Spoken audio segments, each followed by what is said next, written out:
बोलिए श्री सतगुरुदेव भगवान की जय, सच्चे दरबार की जय, आशु पिता भगवान की जय। दिव्य अनुभवों की इस श्रृंखला में आप सभी साधकों का एक बार फिर से स्वागत है।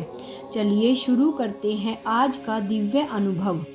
महाराज जी द्वारा कहे गए वचनामृत शब्द नहीं होते, अपितु ऐसी ब्रह्मवाणी होती है जिसे पूरा करने के लिए प्रकृति अपने नियम तक बदल देती है।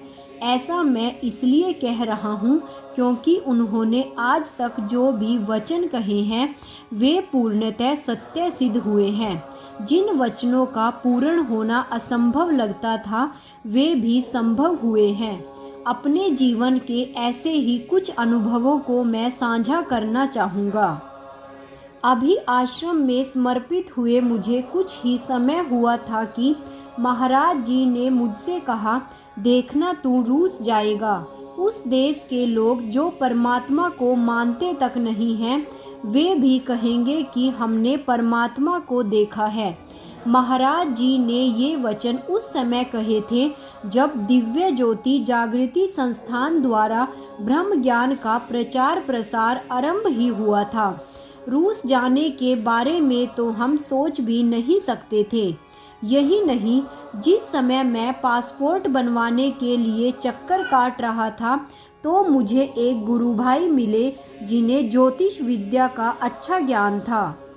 उन्होंने मेरा हाथ देखते हुए कहा कि आपके हाथ में तो ऐसी कोई रेखा ही नहीं है कि आप भारत से बाहर जा सकें, परंतु महाराज जी के वचनों को तो फलीभूत होना ही था। इसलिए ज्योतिष विद्या के अनुसार जो मेरे जीवन में असंभव था वह भी संभव हो गया। सन 1997 में मेरा रूस जाना हुआ। रूस पहुंचकर महाराज जी की कृपा से ब्रह्मज्ञान का प्रचार प्रसार किया और वहां बहुत से रशियन लोगों को ब्रह्म ज्ञान की दीक्षा मिली। उनमें से एक लड़की को जिस समय ज्ञान मिला तो उसके मुख से निकला सिव्यता। रूसी भाषा में सिव्यता का अर्थ होता है प्रकाश। दीक्षा के पश्चात मैंने उससे पूछा, आपको क्या क्या अनुभव हुए? उसने बताया, मैंने 3 व्यक्तियों को देखा। पहले व्यक्ति के 3 मुख थे, हो सकता है कि चौथा भी हो, पर मुझे चौथा ठीक से नहीं दिखा। दूसरे व्यक्ति की अंगुली पर कुछ गोल गोल घूम रहा था तथा तीसरे व्यक्ति के बहुत लंबे बाल थे और बालों से पानी बह रहा था। निसंदेह वह त्रिदेवों ब्रह्मा, विष्णु व महेश का विवरण दे रही थी। यह अनुभव सुनकर मैं इतना प्रसन्न हुआ कि मेरी आंखों में आंसू आ गए और मुझे महाराज जी के वही शब्द याद आए, जब तू रूस जाएगा तो जो लोग परमात्मा को मानते तक नहीं हैं ये भी कहेंगे कि हमने परमात्मा को देखा है। कहने का भाव कि महाराज जी की कही हुई हर बात अक्षरशः सत्य सिद्ध हुई। इसी प्रकार अमेरिका जाने से पहले भी मुझे महाराज जी का मार्गदर्शन प्राप्त हुआ, जिसमें महाराज जी के भव्य दृष्टा होने का प्रमाण मिलता है। फ्लाइट पकड़ने से ठीक 1 दिन पहले महाराज जी ने मुझसे पूछा, क्या तूने भृतहरि की कहानी सुनी है? फिर महाराज जी मुझे वह कहानी सुनाने लगे। एक बार भृतहरि ध्यान में बैठे थे। जब उन्होंने आंखें खोली तो उनके सामने एक हीरा पड़ा था। तब उनके मन में विचार आया कि इस हीरे को उठा लो। उठाने लगा तो दूसरा विचार उठ खड़ा हुआ, भला तूने इसका क्या करना है? तूने तो अपना राजपाट तक छोड़ दिया, फिर इस एक हीरे से क्या मोह? तीसरा विचार आया, अरे तेरे नहीं तो किसी और के कार्य आ जाएगा। वे इसी द्वंद्व में थे कि तभी 2 अलग अलग दिशाओं से 2 व्यक्ति वहां आए और उस हीरे को लेकर लड़ने लगे और लड़ते लड़ते मर गए। वह हीरा वहीं पड़ा रह गया। इतनी कहानी सुनाकर महाराज जी बोले, वहां अमेरिका में ध्यान से रहना, बहुत हीरे मिलेंगे तुझे वहां। मैंने कहा, महाराज जी बस आप कृपा रखना। उसके बाद मैं अमेरिका गया। वहाँ एक गुरु भाई ने एक मंदिर में कथा रखवाई। हमने 7 दिन श्री राम कथा की। 7वें दिन वहाँ के कोई गुरुजी आए। वे मेरी प्रशंसा करते हुए कहने लगे, कमाल है, इतनी छोटी उम्र में इतना ज्ञान, और आपकी तो आवाज़ भी इतनी मधुर है। आप मुझे कभी किसी दिन अकेले में आकर मिलना। अगले दिन मैं कुछ गुरु भाइयों के साथ उनके घर गया, पर उन्होंने कोई खास बात नहीं की। जब मैं वापस लौट आया तो उनका फ़ोन आया। उन्होंने घुमा फिराकर अपने मन की बात रख ही दी। क्या आप मेरे शिष्य बनकर मेरे लिए कथा करोगे? अब मैंने कड़े शब्दों से उनसे कहा, हमारी तो आत्मा भी गुरुदेव श्री आशुतोष महाराज जी को समर्पित हो चुकी है।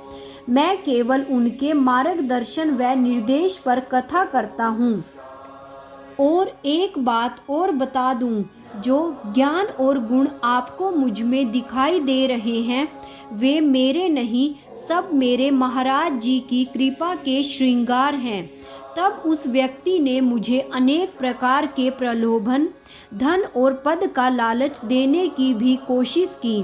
बाद में मैंने यह सारी बात महाराज जी को फ़ोन पर बताई।